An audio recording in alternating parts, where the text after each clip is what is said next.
Hello, everyone. This is Tosha, and you are tuning into the Supernova Tosha Show podcast, the show that addresses social issues and how it affects our community. And today we are going to be talking about the chaos that's happening right now in Guyana surrounding the death of Adrianna Younge, the 11-year-old. Now, if you haven't heard by now, Guyana has been in a state of turmoil. Basically, you can say a state of emergency. And this is how it began. So a family of 20, including 11-year-old Adrianna Younge, planned a day of relaxation at the Double Day Hotel. And they brought along food and beverages just to enjoy together. Adrianna's parents could not attend due to work commitments. So her grandmother stepped in as the chaperone for Adrianna and her other siblings. And then, there were other adults there because it was a family of 20. So what I'm going to do, I'm going to show you a news clipping of what's been happening in Guyana and just give you a little bit more background explanation of how things just unraveled and became so chaotic. So let's go ahead and roll that clip. The tragic disappearance of 11-year-old Adrianna Younge came to a heartbreaking end Thursday morning after her remains were discovered in the pool of the Double Days Hotel after an extensive search by family and concerned citizens had initially turned up nothing. Younge had been at the hotel on an outing with her grandmother and other relatives when she mysteriously vanished, stunning her family and triggering a desperate overnight vigil. Family members camped outside the hotel grounds, urging police to conduct a full search. However, relatives contended that the response from the authorities was inadequate and slow. Younge had been at the hotel on an outing with her grandmother and other relatives when she mysteriously vanished, stunning her family and triggering a desperate overnight vigil. Family members camped out outside of the hotel grounds, urging the police to conduct a full search. However, relatives contend that the response from the authorities was inadequate and slow.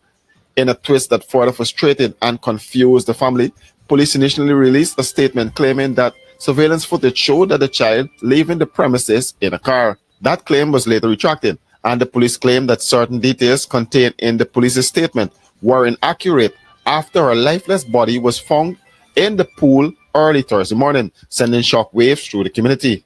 Grief overtook the scene as Adrianna's mother collapsed upon learning the news and had to be consoled by Human Services Minister Vijay Prasad and former Minister Simona Brooms and other supporters present at the hotel.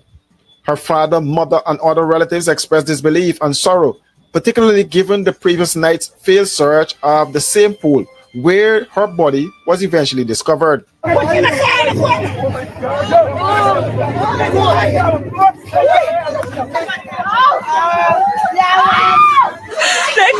me, baby. I threw her in the pool when we come out from in there. She went in there. Oh, my belly, what me? Oh, my God. You have sex on my family.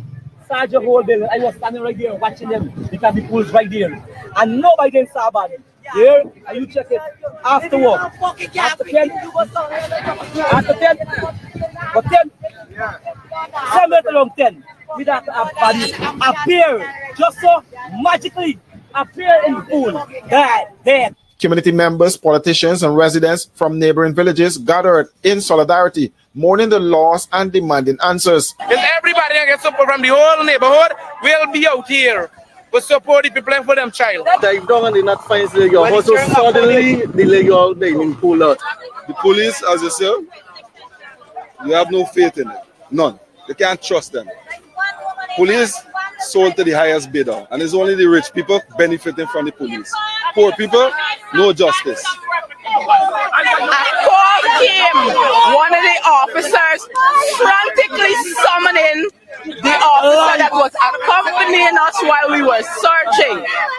Frantically calling the officer out of the building to say that the child was sighted at Stewartville Bushes with some guy would not be here. What we are going to do as a government, we will spare no effort to get to the bottom of this. The proprietors at the Lenore police station. We have to continue to press for justice and to ensure that this one isn't thrown under the carpet. We must remember this is a child. And that is what probably produced the outrage, because it's a child. It's a child of mixed race. And I think that would have created the outrage. It is important to note that all ethnic groups are out here. The village is like that. And I would say to you, we have to continue to let people know what is happening in the Guyana Police Force. We have to press for justice, and we have to ensure that the police is depoliticized and law and order return to Guyana. This is the second time in a month that the police have issued a patently misleading statement, incriminated somebody named Orlando, a red and black rom, when all the time it is apparent that the child was there. And you know what is most disturbing? The fact that Guyanese critic did a whole video last night scouring the pool, so you could see that nobody was in the pool. We're not here for theories and investigations. Irfan Ali must act. Clifton Hicken must be removed. The commander of regional command that issued a statement that said that the child left the hotel when obviously she did not, must resign today. Before the child's discovery, protesters had already begun blocking the roadway near the hotel, lighting tires and debris in a show of anger over the handling of the case. Calls for justice intensified once news broke of the child's death. According to the police, a businessman has been taken into custody in connection with the investigation, though details remain limited. As outrage grew, protesters set the Doubledays Hotel ablaze, and another property believed to be owned by the same businessman was also burnt. Okay, and so I am back. Now, Adrianna's mother, so Adrianna's, okay, so let's start. It's a lot to go over, so let me just collect my thoughts and just get right into it. So I watched a video of the grandmother's account of what took place. Adrianna and her siblings went to the front desk. So they arrived at the hotel. And so Adrianna and her siblings went to the front desk to purchase pool bands for access to the pool because they're, in the hotel, and to make sure that you're able to go, use the pool facility, you have to have a band. It's, you have to, of course, it has to be paid for. So they went to the front desk, purchased the pool bands for access. Afterwards, they returned to the pool area, and they were excited to begin their day. The grandmother, who was supervising in place of their parents, helped the younger children put the wristbands on. And Adrianna and Kaya, being the oldest, they kind of managed getting the pool bands on their arm on their own. Kaya told the grandmother that that they asked me my age, and I told them I am 14. They asked Adrianna her age. She told them that she is 11. Then the grandma asked the children what would they want to do first, and they were all excited to get into the pool. So grandma says that she watched them get into the pool, including Adrianna, who went to the steps, and she stood in the corner. So she was by the steps and stood into the corner, and then she began, the way out of the grandma says she went back. So I guess she's trying to say she was doing a backstroke or floating on her back. So apparently Adrianna is 11 and she knows how to swim. And so she began moving her arms in the water. At that point, grandma says she turned away to unpack some food. Her grandson approached her and said that he was hungry, and she began to plate some food for him. Soon after, Gabriella, who's another grandchild, also came over and said she was also hungry. So grandma responded, "Go and call Adrianna so that all of you can just eat together." Gabriella took just a couple of steps towards the pool and then turned back, saying, "Granny, I don't see Adrianna in the pool." Grandma, initially thinking that Adrianna just stepped away to the pool to go use the bathroom, asked her granddaughter to go, she asked her daughter. Grandma asked her daughter to go into the bathroom to check to see if Adrianna was there. Adrianna wasn't in the bathroom, so panic quickly spread as family members began searching the area. The pool was active with other guests and relatives nearby, many of whom had been sitting facing the pool the entire time, yet no one had seen Adrianna leave the pool area. So around 1:45 p.m., Adrianna's grandma went to the reception desk at the hotel in a state of growing concern, and she said, "My granddaughter is missing. Can you check the security footage to see where she went?" So she said that the receptionist responded to her, "We have cameras, but I'm not sure that they're working." So unsatisfied, the grandmother proceeded to the hotel bar and she asked the bartender the same question. And the bartender repeated the same line. He said, "We have cameras, but I'm not sure if the cameras are working." All right. So realizing that she wasn't getting any help, the grandmother left the hotel and walked out to the main road. She said she looked left, she looked right, and then she began walking and searching for Adrianna and also looking to see if any nearby neighbors who may have outdoor cameras. She says while she was walking, she used her phone to call Adrianna's father, and he didn't answer. So she also called Adrianna's mother, her daughter-in-law, and she also had no luck reaching Adrianna's mother as well. She says she called around 2:10, between 2:10 to 2:30. She was still unable to contact either parents. So she said the day before, Adrianna's father was at her house, and he said, "I have a terrible headache, and I don't know what's wrong, but I have a really, really terrible headache." She says, "If you want to, I can go to the store and buy you some medication for your headache." He said, "No, I'm going to go home and I'm going to have some tea and sleep it off." So she says she knows for a fact that her son had went home. So grandma now calls her brother and says, "Listen, I need you to go to Adrianna's house and get my son, wake my son up because I need to talk to him." So finally, when he got to the phone, she said, "Son, I can't find your daughter." Said the father broke down, repeating, "No, no, no," before he say, "Okay, I'm coming." So meanwhile, grandma continued searching for neighbors with security cameras, and one resident had a camera, but they said that they don't know how to they don't know how to operate the camera. So only their daughter knows how to operate it, and she won't be home until 6 p.m. So they agreed to come back around 6 p.m. To view the footage of the camera. A few minutes before 3 p.m., the grandmother and her husband left the hotel and went to a place called Tushing to file a missing child report. Around that time, Adrianna's mom, who had missed the earlier calls due to work, she says she worked at Popeyes, she returned the call.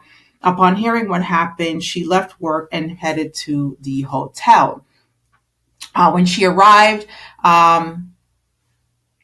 there's a CID officer. His name is Detective Reese. He was already on the scene. She also noticed that Adrianna's slippers or flip-flops, they were near the pool area.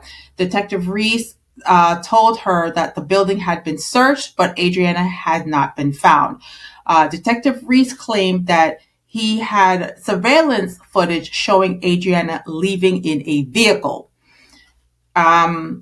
So he had Adrianna's father get into the police vehicle with him because, they're following the lead on the vehicle's location, which he claimed was a black Ram. So this is important to note. He says that on the security camera, there's a black Ram and Adrianna got into that vehicle.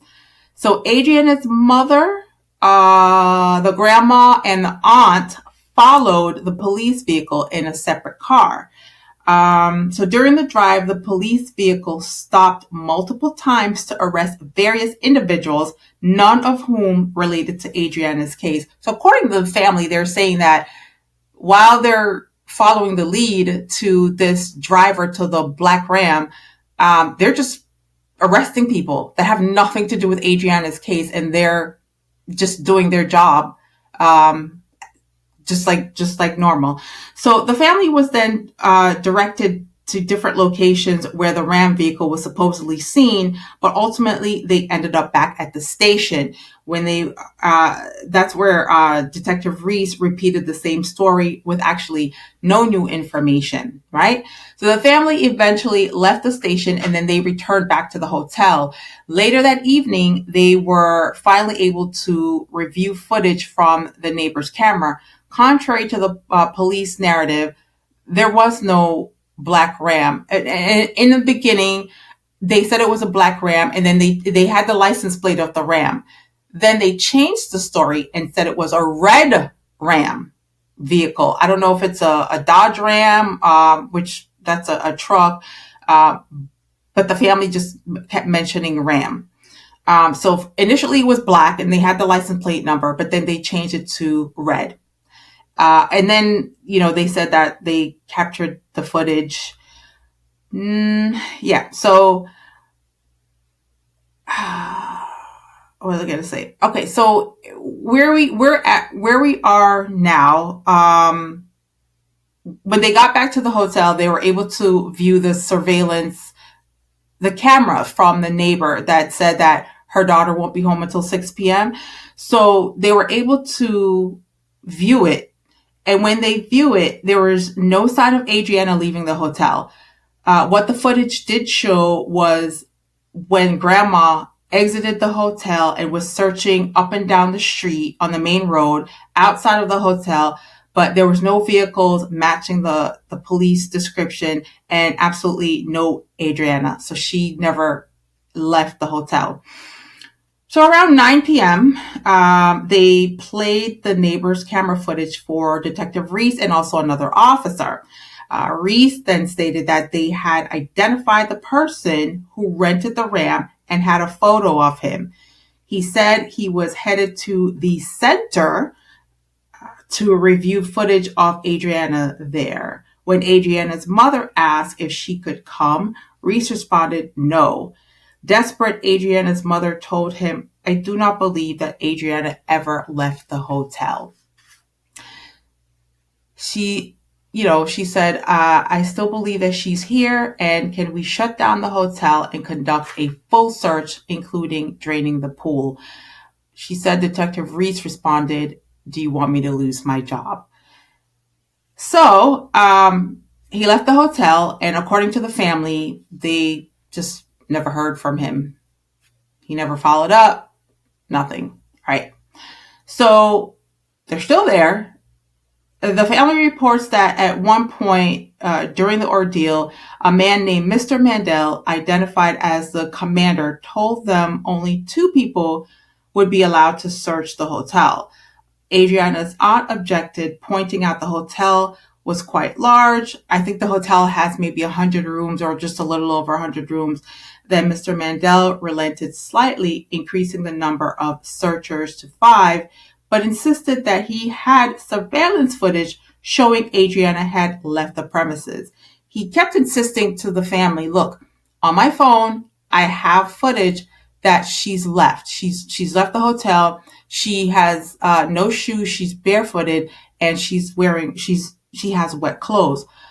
The family saying Adrianna's just not that type of a person. She's a kid, and she's friendly, but she's an introvert. So she's just not gonna get up and leave and go into a vehicle with someone and not say anything to the family. So at that point, the family requested to see the video, but Mr. Mandel never produced it.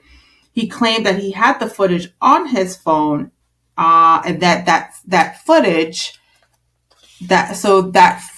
has Adrianna leaving the hotel. Again, no shoes, wet clothes. However, he did not allow the family to view it. Instead, he ordered them to clear the road and return home. So at this point, I'm telling the recounts of the grandma, which is the dad's mom and his wife, and also Adrianna's aunt. So I don't know if it's the dad's sister or if it's the mom's sister, but she's an aunt. All this time, dad's not leaving. Dad's outside of the hotel, just sitting on the main road. As much as they're saying, clear the road, leave, go home, he says, I'm not going home. When you see the videos of the father, it's heart-wrenching. You cannot help but cry because he keeps pointing and he says, I get a vision in my belly, in the pit of my belly.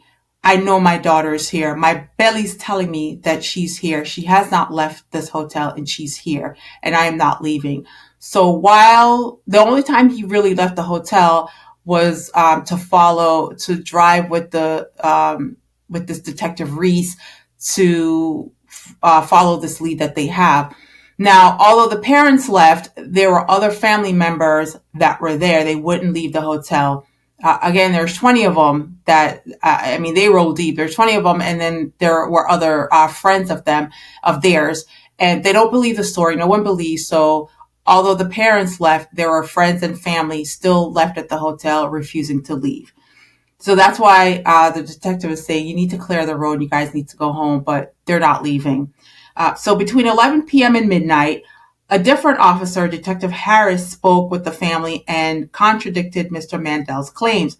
He admitted that the surveillance footage in question did not exist and that there's no evidence that Adrianna ever left the hotel. He then agreed to have the family conduct a proper search. So I hope you're paying attention here. The first person they spoke with is insisting, I have footage. It's on my phone. The other one saying, yes, we have a license plate. We have a description. I have the picture of the man. I know what the man looks like. We're going to go ahead and run his ID. We're going to do this. We're going to do that. He's renting the van. We have his address. And then you have Mr. Mandel who says, that's false information. She never left. We have no surveillance. We have no footage. That's false information. All right. So now this Mandel person tells them, okay, we need to search the hotel because she's here. All right. So 4 officers were assigned to search along with a hotel employee, a man named Sung. It's either Sung or Sun. I'm getting the pronunciation from Adrianna's mom. Again, they're torn. They're torn to pieces. So the fact that they can even eloquently speak is beyond me. So Adrianna's mother, her aunt, and a family friend. So that's 3 of them, a hotel employee, the Sun person, and 4 officers. So that's 9 people. I'm not even going to count the officers because it seemed like this is a police cover-up. Obviously, it's a police cover-up. So these 4 officers probably just hung out in a room and, I don't know, ate chicken curry and played dominoes while this poor family is frantically searching and searching. Anyway, so they're searching. They say that they've passed the pool area 4 or 5 times. They're looking, they're up, they're down, they're in rooms. I don't know if they're able to search the rooms that were occupied because obviously they had hotel guests there. So I don't know if they were able to search that or if they just searched rooms that were empty. But they said they searched, they went up and down, they searched, they looked. I guess they were calling her name. They went into the pool. As a matter of fact, the grandma was telling a story where they first, by Detective Reese, was asking them, go ahead and search the pool. Family members jumped in the pool. They were swimming, feeling around, looking for her. There was a swimming instructor there. He was giving instructions to a couple of kids. He put them to the side, put his job on hold, went in the pool, and swam around looking. The reason why I'm bringing this up is because no matter how tragic a story is, no matter how truthful a story is, it doesn't matter. Social media can be a very hurtful and painful place to be. So there are people that are saying that, oh, she drowned. Well, if she drowned, how come nobody saw her? When you're in a pool, the pool is like probably 8 feet. When someone is drowning, they're thrashing around, they're wailing around. There's a swimming instructor there, and there's 19 members of her family. Somebody's got to see this kid wailing around, thrashing around, begging for help. At this point, we're at 11, 12 o'clock. If she drowned in the pool, why didn't her body surface? The pool is 8 feet. We're not talking a lake or canal or the ocean where the body's going to take 24, 48 hours, 10 days to surface. It's literally a pool that's 8 feet. Like, you can swim the pool. You can swim the whole pool. So I don't understand if she drowned right then and there, why the body just never surfaced. But in any case, Adrianna's mother insisted that she passed by the pool multiple times during the search. She did not see anything. Not only did they do that, but again, she said hotel guests jumped in the pool. They were looking for her.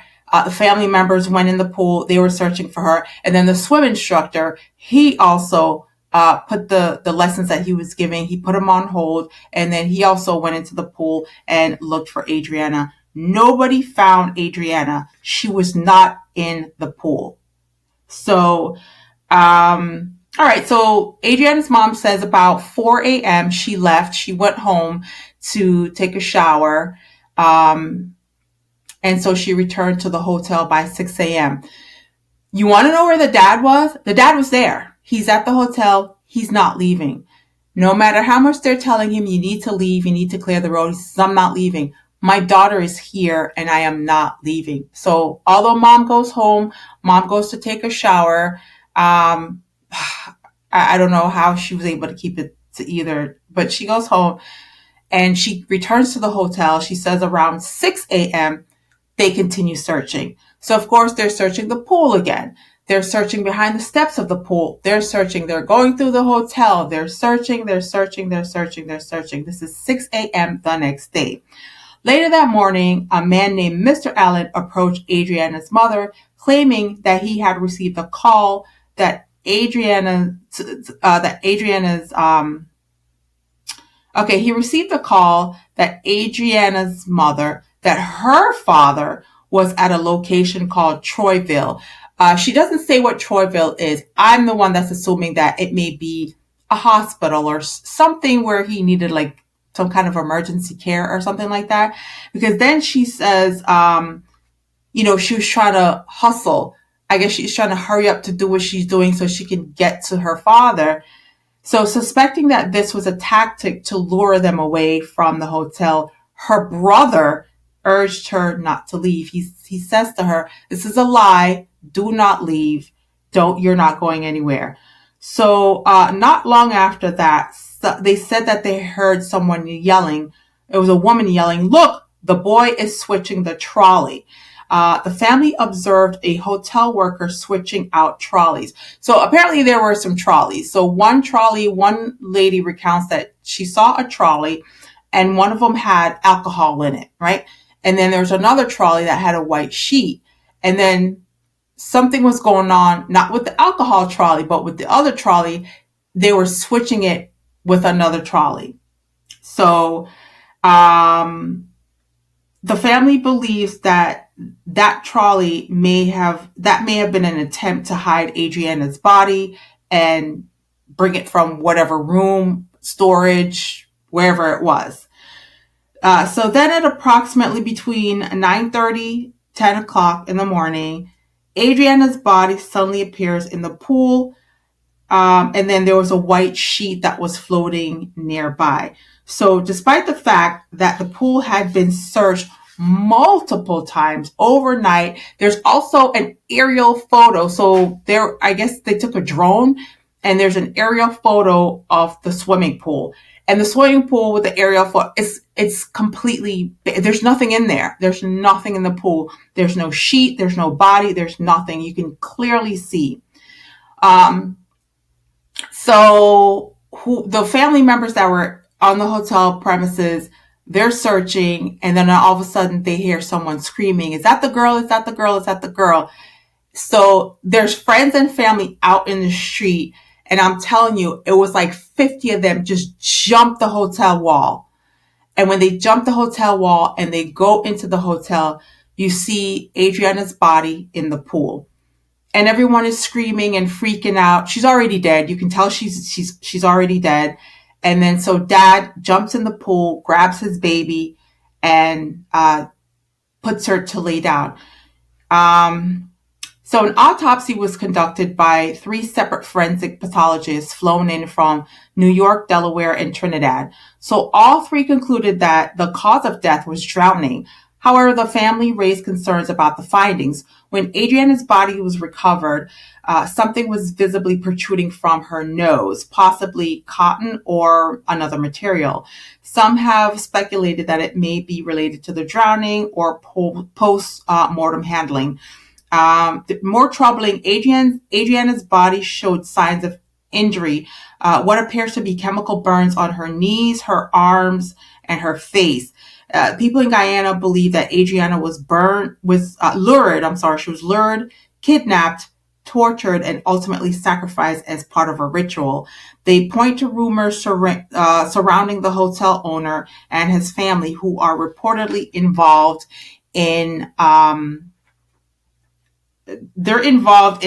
some kind of supernatural things, so that they can gain money and wealth. So this is what's rumored. And just so you know, Adrianna is the 3rd person that's died at that hotel. So there's definitely some issues going on there. And yeah, we want justice for Adrianna. Justice for Adrianna. So I'm going to show you a picture. You'll see a picture of Adrianna when they pulled her out. This part of her arm from here to here has some sort of a chemical burn. The way that they found her body, so her legs were down, right? And her body was up and her head was face down. And then both of her knees had some kind of a burn mark, like a round circular burn mark. And this portion of her face looked like it's been chemically altered, like some kind of a chemical or something. So, gosh, it's really, really, really, really troubling. And I don't know. I don't know what to say. They are saying that this is a family that this is what they do, that they just participate in human sacrifices and things of this nature because they want riches, they want their business to thrive, and so they're known for doing things like this. And I just want to say it's bad enough of what's happening.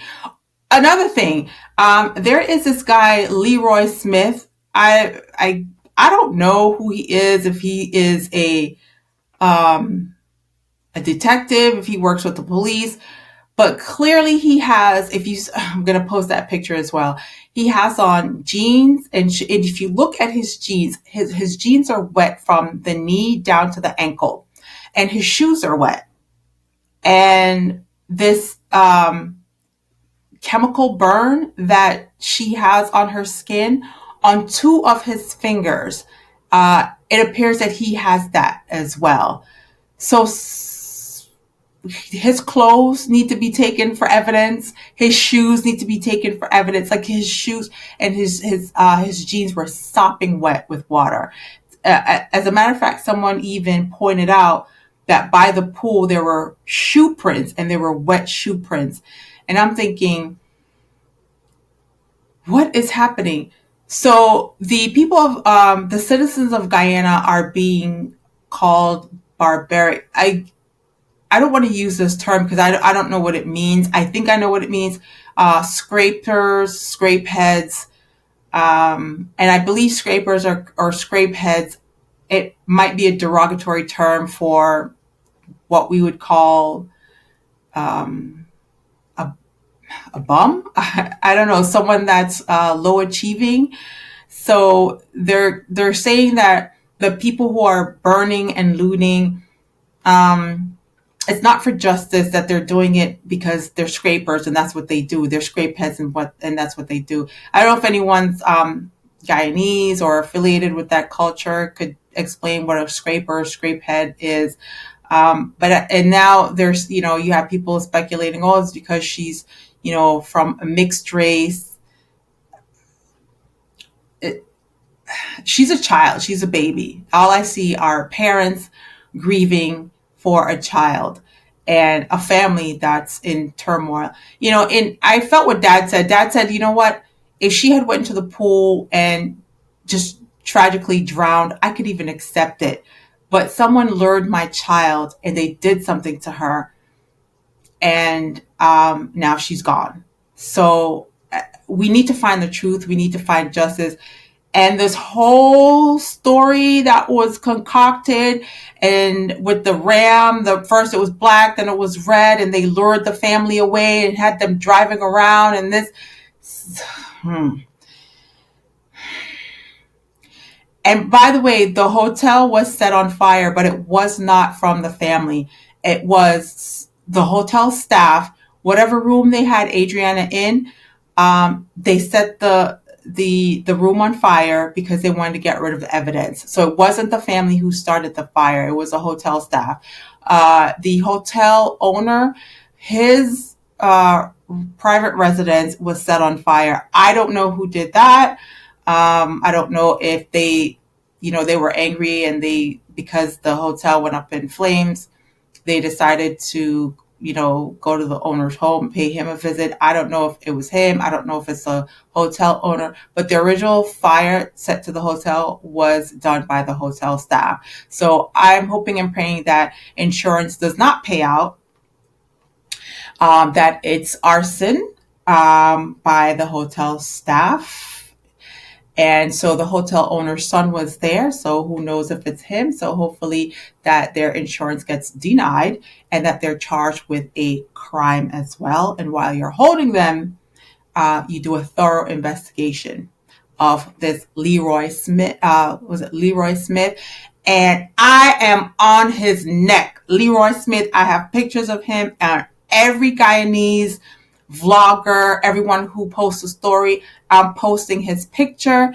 I'm showing his wet jeans and his shoes because he needs to be questioned. His clothing needs to be brought in and tested, and I'm on his neck. So whoever this Leroy Smith, detective, whatever, and people are sharing him. They have pictures of him at parties or wherever, and they are just sharing his picture. So he needs to be questioned as well.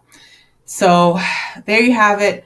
Rest in peace, sweet angel. And I hope they hire a really, really awesome lawyer. They need to bring in the dream team from California.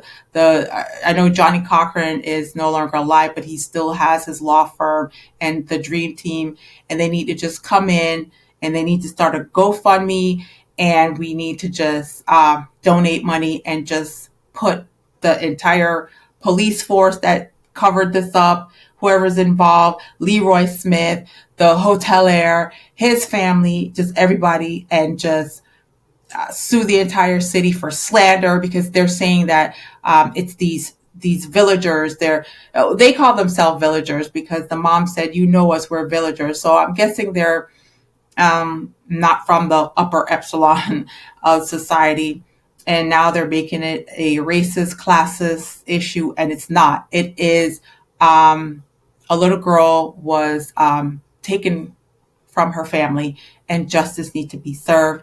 Laws need to be changed because the police should not be able to get away with this. So she will not die in vain. Justice will be served, and rest in peace, Adrianna Younge, and hearts and prayers go out to her family. So to my loyal family, the Supernova Tosha Show podcast can be heard on these apps such as Spotify, Pandora, TuneIn, and iHeartRadio. The goal is to be on the 10 best podcast list to listen to. So please share, subscribe to my YouTube channel and spread the word. I am absolutely grateful for your time. I thank you so much for being attentive. I appreciate your presence. Be careful, be safe, walk good, and peace be still.